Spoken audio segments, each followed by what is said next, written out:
तो नमस्ते, मैं डॉक्टर इकमैन चौधरी और आज के इस वीडियो में हम आपको जानकारी देने वाले हैं सोशल फोबिया के बारे में, सोशल एंजाइटी के बारे में। यानी एक अगर आप बाहर जाते हैं, कोई मीटिंग अटेंड करते हैं, कोई गैदरिंग है, कोई भी आपका इंटरव्यू है, तो उसमें एक फियर देखे जाना, उससे पहले ही नर्वस हो जाना, नर्वसनेस देखे जाना, तो इसको हम कहते हैं सोशल फियर, फोबिया या फिर सोशल एंजाइटी। पूरी वीडियो में हम जानकारी देने वाले हैं कि इसके पीछे क्या कारण है, कैसे आप इसे मैनेज कर सकते हैं। होम रेमेडीज की हम बात करेंगे, एलोपैथिक मोड ऑफ ट्रीटमेंट की हम बात करने वाले हैं, बेस्ट इफेक्टिव होम्योपैथिक दवाओं के बारे में हम जानकारी देने वाले हैं। तो पूरी जानकारी के लिए पूरा वीडियो जरूर देखिएगा। तो आइए स्टार्ट करते हैं। एक तो हम शाइनेस के बारे में बात करेंगे, सोशल फियर या फिर एक फोबिया। देखो, शाइनेस है कि आप ठीक है, आप अवॉइड करते हो कुछ मीटिंग, कुछ गैदरिंग, ऐसा कर सकते हो। बट अगर हम बात करें सोशल एंजाइटी की या सोशल फोबिया और फियर की बात करें, यानी ये आपको परसिस्टेंट रहता है। यानी ये जो एक फियर है, ये जो डर है, ये आपको लगातार बना रहता है और उसकी वजह से आप बहुत सारी चीजें अवॉइड करते हैं और आपको कहीं ना कहीं डर होता है कि कुछ ऐसा हो जाए या फिर आपका फीलिंग ऑफ बीइंग एम्बैरेस्ड, ये सिचुएशन आने की वजह से आप उन्हें अवॉइड करते हैं। देखो, एग्जैक्ट कॉज डायरेक्टली तो कोई कॉज नहीं है, क्योंकि एक तरह का फियर और फोबिया है। कुछ पॉसिबल कॉजेज या फिर हम बात करें कुछ कंबाइंड फैक्टर्स की हम बात करेंगे। यहाँ से पहले बात करेंगे न्यूरोलॉजिकल कॉजेज की। यानी न्यूरोलॉजिकल कॉजेज में अगर हम बात करें, जो आपके न्यूरोट्रांसमीटर्स होते हैं उनका डिसरप्शन, इम्बैलेंस देखे जाना। न्यूरोट्रांसमीटर की अगर हम बात करना चाहें, यहाँ पे सेरोटोनिन है, डोपामाइन है और ग्लूटामेट, यानी ये आपके मूड के लिए रिस्पॉन्सिबल हैं। तो किसी भी वजह से जो है इनका इम्बैलेंस या डिसरप्शन देखे जाना चाहेंगे। कई बार ये फैमिली में रन करते हैं, ये जो सोशल एंजाइटीज होते हैं फैमिली में देखा जाता है। बात करना चाहेंगे हम इसमें जो कंबाइंड फैक्टर्स हैं, जैसे जेनेटिकल फैक्टर्स हैं, इन्वायरमेंटल फैक्टर्स हैं, न्यूरोलॉजिकल फैक्टर्स हैं और फिजिकल कॉजेज, ये सारे सबको कंबाइंड तरीके से जो है देखा जाता है। बात करें अगर हम यहाँ पे कोई पास्ट में आपके साथ कोई ट्रॉमा हुआ है या फिर आपके ओवर कंट्रोलिंग पेरेंट रहे हैं इस वजह से, या फिर हम बात करना चाहें कोई पीयर का प्रेशर है, कोई इस तरीके से, या फिर कोई इनसिक्योरिटी रही है आपको, और ज्यादातर ये टीनेज में डेवलप हो जाता है। अगर कोई ट्रॉमा रहा है आपको, कोई अब्यूज रहा है, चाइल्डहुड बचपन में कोई अब्यूज हुआ है, किसी भी तरीके से कोई ट्रॉमा है, तो ये जो है लेटर ऑन डेवलप हो सकते हैं आपके सोशल एंजाइटी में। एक हम पीटीएसडी है, पोस्ट ट्रॉमेटिक स्ट्रेस डिसऑर्डर, यानी किसी ट्रॉमा के बाद में अगर आप स्ट्रेस में आ जाते हैं, डिप्रेशन में आ जाते हैं, तब भी जो है एक सोशल एंजाइटी एक सिम्टम निकल के आता है। सिम्टम की, लक्षणों की हम बात करेंगे कि अगर ये प्रॉब्लम आपको है तो क्या सिम्टम लक्षण हो सकते हैं।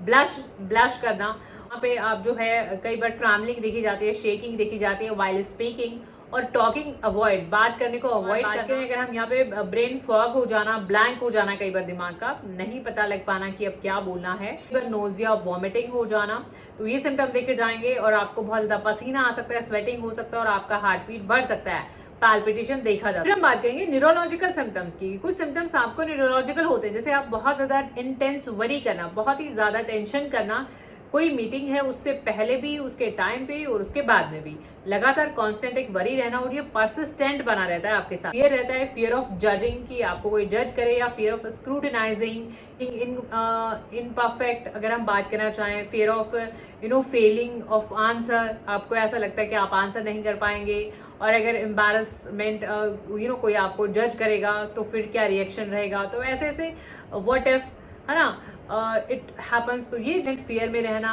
कॉन्स्टेंट, कई बार ये इतना ज्यादा हो जाता है। अगर हम बात करना चाहें, आप सब कुछ अवॉइड करते हैं, सोशल मीटिंग आप अपने अवॉइड करते हैं, गैदरिंग अवॉइड करते हैं, आंसरिंग फोन कॉल पे आंसर करना, या फिर आप पब्लिक में टॉयलेट यूज करना भी आप अवॉइड करते हैं, पब्लिक में खाना ईटिंग आप अवॉइड करते हैं। और किसी को एक से ज्यादा भी सोशल डिसऑर्डर, एंजाइटी डिसऑर्डर हो सकते हैं। किसी को पब्लिक में ईटिंग में हो सकता है फोबिया, किसी को पब्लिक टॉयलेट यूज करने में हो सकता है।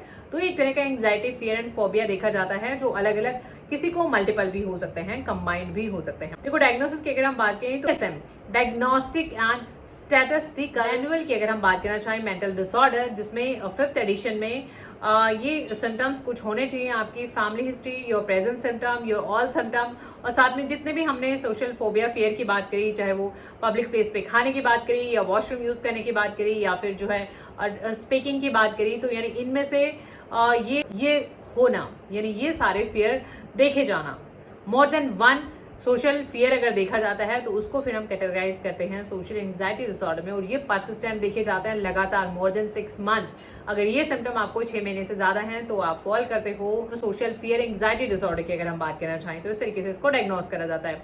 कोई ऐसा कोई ब्लड टेस्ट नहीं है, कोई डायरेक्टली ऐसा कुछ नहीं है, बस ये क्राइटेरिया है कि इस तरीके से आपके सिम्टम कलेक्ट करके आपका फैमिली हिस्ट्री, आपके सिम्टम्स और ये क्राइटेरिया। ट्रीटमेंट की बात करना चाहो, आपकी कुछ थेरेपीज होती हैं, कुछ काउंसलिंग थेरेपीज हैं, कॉग्निटिव बिहेवियर थेरेपीज हैं, जिसमें आपको नए नए तरीके बताए जाते हैं, न्यू वेज आप अपनी एंजाइटी को कैसे हैंडल करें। एक एक्ट करके आता है एक्सेप्टेंस कमिटमेंट थेरेपी, जिसमें आपको फोकस करा जाता है कि आप चीज़ों को एक्सेप्ट करें, उन्हें समझें और उन चीज़ों को एक्सेप्ट करते हुए लाइफ में आगे बढ़ें और पॉजिटिव एक आउटलुक रखें अपने लाइफ का। कुछ रेमेडीज की अगर हम बात करना चाहें तो SSRIs ये आपको प्रोवाइड करे जाते हैं। काउंसलिंग सेशंस हो सकते हैं और ये साइकोलॉजिस्ट में या फिर health care provider, mental health care provider में कि कैसे आप इसे मैनेज करें। देखिए, इसको मैनेज करना बहुत ही इंपॉर्टेंट है। आप अपने आप को जो है इंगेज रखें मेडिटेशन में या फिर ब्रीदिंग एक्सरसाइज आप करें, जो है हेल्थी लाइफ स्टाइल रखें, अपनी स्लीपिंग हैबिट्स जो है आप रेगुलर रखें और फिजिकली आप एक्टिव रहें।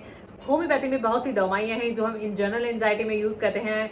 एक्यूट एंजाइटी है, क्रॉनिक है, पब्लिक सोशल फियर है। तो कैलकेरा हम ऐसे केसेस में यूज करते हैं जब आपको फियर होता है, doesn't go with the change. कैलकेरा काम में सब कुछ प्लान रहे तो ठीक है, जैसा ही कुछ प्लान से अलग हो जाता है तो कैलकेरा काम can't go with the flow, है ना। तो कैलकेरा काम ऐसे केसेस में हम यूज करेंगे। 30 to 200 मेडिसिन का स्ट्रेंथ है with the help of dropper 1 or 2 drops at a time। सभी दवाओं के लिंक अगर आप यूट्यूब पे देख रहे हैं तो नीचे डिस्क्रिप्शन बॉक्स में आपको मिल जाएंगे, आप वहां से खरीद की मेडिसिन। इग्निशिया हम ऐसे केसेस में यूज करते हैं एक्यूट डिप्रेशन की हम बात करना चाहें या फिर मूड स्विंग्स में हम बात करना चाहें, और पोस्ट ट्रोमैटिक यानी कोई लॉस हुआ है, फाइनेंशियल, पर्सनल, प्रोफेशनल, किसी भी टाइप का अगर कोई लॉस है, एक्यूट डिप्रेशन के सिम्टम देखे जाएंगे तो वैसे केस में हम इग्निशिया को यूज करेंगे। Again with the help of dropper में आर्सेनिकम एल्बम में देखा जाता है फियर ऑफ बीइंग इम्परफेक्ट। उसको लगता है कि सब कुछ परफेक्ट रहे, वो थोड़ा इम्परफेक्ट है, उसको और परफेक्शन चाहिए रहता है। क्रॉनिक एंजाइटी केसेस में भी यूज करते हैं और इम्पेशेंट रहते हैं, बहुत बेचैन, रेस्टलेसनेस दिन में। एकोनाइट तो बेस्ट रेमेडी है ट्रीटिंग एंजाइटी, फियर, फोबिया। एकोनाइट भी अगेन एक एक्यूट रेमेडी है जिसमें पैनिक अटैक्स भी आते हैं। तो अगर आपको ऐसे पैनिक अटैक्स आते हैं और साथ में आपकी हार्ट बीट पल्स रेट बढ़ जाती है, पाल्पिटेशन, टैकीकार्डिया, तो ऐसे केस में आप एकोनाइट।